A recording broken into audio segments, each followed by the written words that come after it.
everyone, my name is Maxamad. Let's talk about Star Trek Beyond.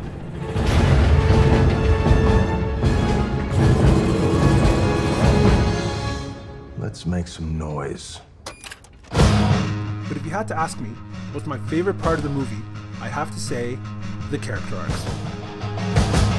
That's a good choice.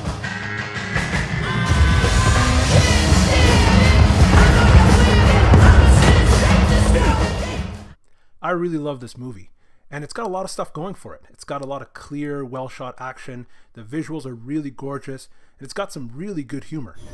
Well, that's just typical. To explore this, we'll have to discuss the plot in detail, and I highly suggest you watch the entirety of Star Trek Beyond before continuing with this video. Faster, Doctor. We risk being consumed by their trajectorial decay. Damn backseat driver. Evade, Doctor! Yeah, I see it! What are the character arcs? One of the biggest themes explored in Star Trek Beyond is how the trials we experience in our lives help us discover who we are and ultimately allow us to decide how we want to move forward. The two main protagonists, Captain Kirk and Commander Spock, both have similar character arc structures that fit this theme. Krall might also loosely fit this structure, but more on him later. The arcs go as such.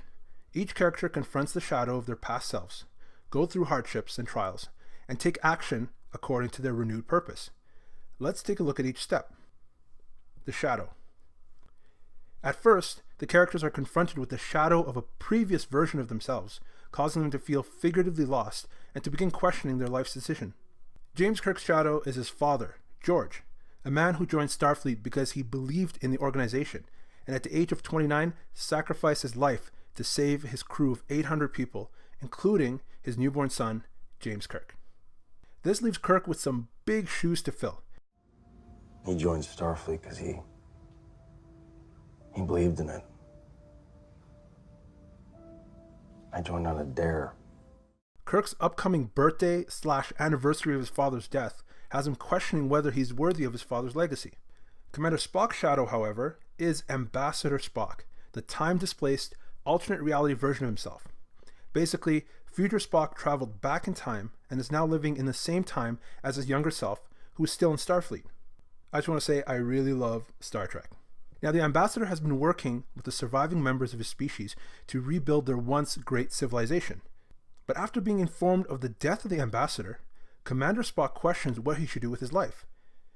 Continue serving in Starfleet or take up the Ambassador's duties. At this point, Spock has already broken up with his human girlfriend out of a sense of duty. But now, would he also have to leave Starfleet? The next stage of the arc is the trials.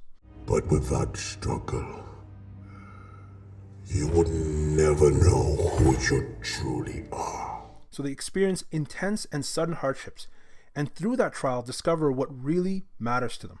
So the crew are sent on a rescue mission through an uncharted nebula and are ambushed by an unknown swarm of ships and crash land on a planet inhabited by other aliens who have been attacked and marooned in the same way they have. It's on this planet that our two protagonists experience their trials. Kirk, like his father, loses his ship and his crew is in mortal danger. Remember, Kirk feels like a fraud, like he has no real reason to be a captain. But when his crew is in danger, he uses cunning, quick thinking, strategy, creativity. He basically gets to live up to the image he has of his father, sometimes while riding the same bike that his father did. On this planet, Spock discovers how important his relationships on the Enterprise really are to him. After Spock is injured from the crash, he is saved by Bones, and the two proceed to have a genuinely touching moment. When the topic of leaving Kirk comes up, Spock gets emotional. Well, what did Jim have to say about that? I could not find the time to tell him. Captain, you must focus your efforts on helping the crew. Well, that's why I need you around, Spock. But the most important connection Spock has with the Enterprise crew is to Lieutenant Uhura. His connection with her is what allows the kidnapped crew to be located. Lieutenant Uhura wears a Vokaya amulet, which I presented to her as a token of my affection and respect. When asked why he wants to go on the rescue mission when he's injured, he responds, Lieutenant Uhura is in that facility, Jim. The last stage of their arc occurs after they leave the planet, and this is the action. They take action according to their renewed self-images and follow through to its natural progression. Kirk gets to sacrifice himself for his crew like his old man. Luckily he was saved though. He then turns down the admiral position and celebrates his birthday surrounded by his crew. Spock remembers that Ambassador Spock was himself a Starfleet commander for the same reason as him, because the connections he had with the crew. He decides to remain in Starfleet and even flirt with Uhura. I thought you had to finish your mission report. I do. But I thought it would be more pleasing to engage with you socially. You old romantic.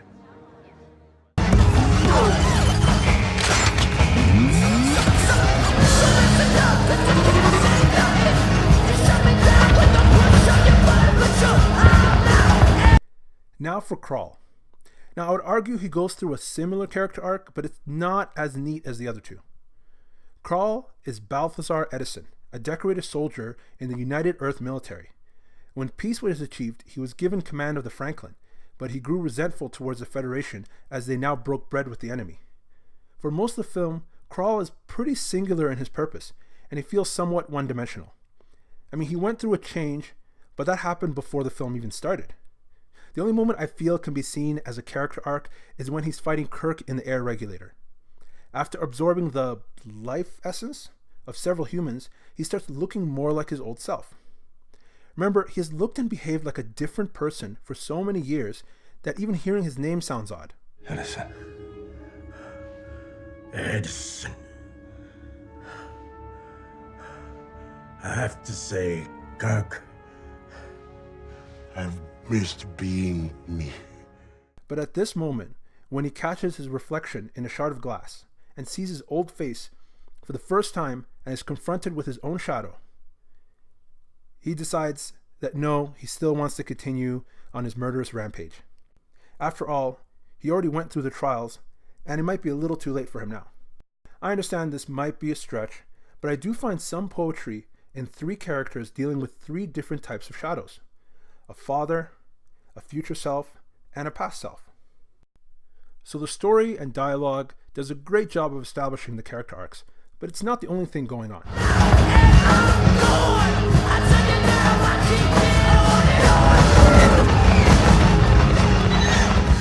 Is that classical music? Yes, Doctor, it would seem to be. Our setting informs us about our characters as well.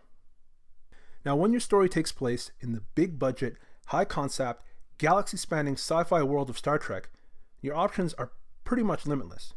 Unlike other more grounded stories that have to take place in a real location or try to reproduce a historical time, the people behind Beyond can go anywhere.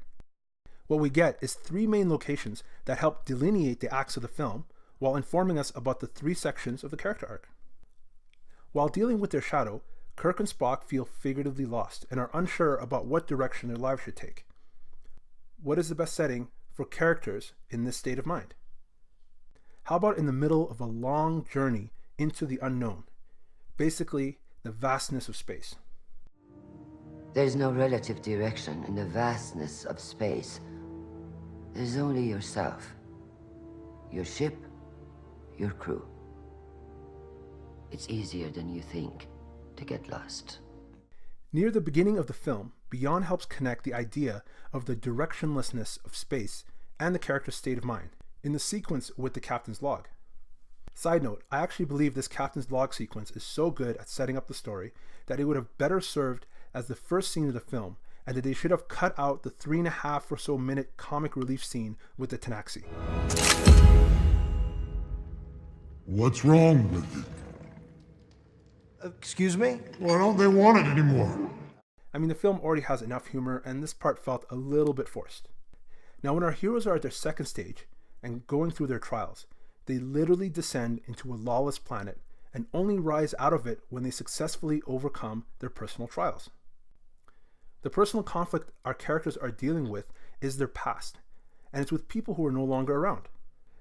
Therefore, I thought it was a great idea that the planet's original population is gone, and all that's left is artifacts of the past.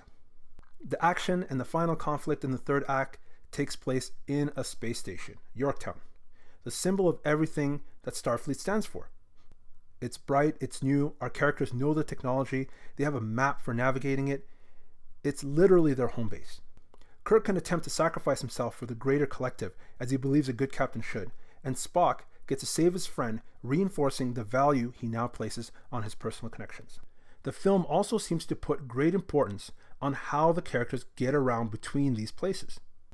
The Enterprise, which they have been comfortably traveling on for their journey, represents their present and is symbolic of their initial state of mind. It is unable to handle the attack from the planet, like our protagonists are unable to properly confront their shadows, and is completely destroyed. They cannot return on this same ship. Then when they're on the planet, they discover an old Starfleet ship, the Franklin. This beat-up ship is their past, and by repairing it, they're able to overcome their trials and finally escape the planet. Also, take note that this old ship, with its old bikes and old music, ends up being better equipped to handle the threat they face. At the very end, we get the Enterprise A, a shiny new ship with the most advanced technology about to be manned by a crew with renewed purpose.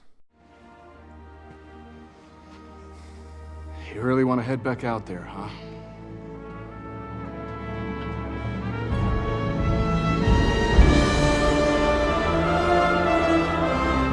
The cinematography also helps us see the growth of our characters. Kirk's first meeting with Commodore Paris is darkly lit, with like this looming presence of a nebula above them, and the scene ends with like the sad looking wide shot.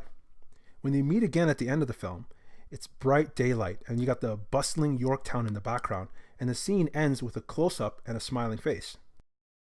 Now Spock's earlier scene also ends with a sad wide shot and consists of Spock looking at Ambassador Spock's obituary. This solemn headshot highlights two things: his role as ambassador and his death.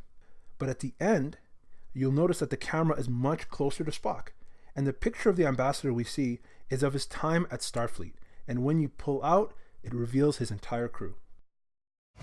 Lieutenant Uhura, make sure Yorktown has a frequency to broadcast.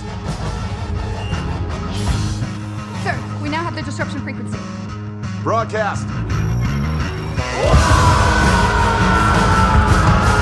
I only mentioned a few things here, but I hope I conveyed some of the enthusiasm I have for this film. Basically, I made this video because I don't see much discussion of this film beyond critic reviews, and I would love to continue this conversation with anybody that actually made it to the end of the video. So let me know what you thought. If you have anything to add, if you have anything that you think I was wrong about, just let me know. Thank you for watching my first video essay. I had a great time making it, and I'll see you guys in the comments.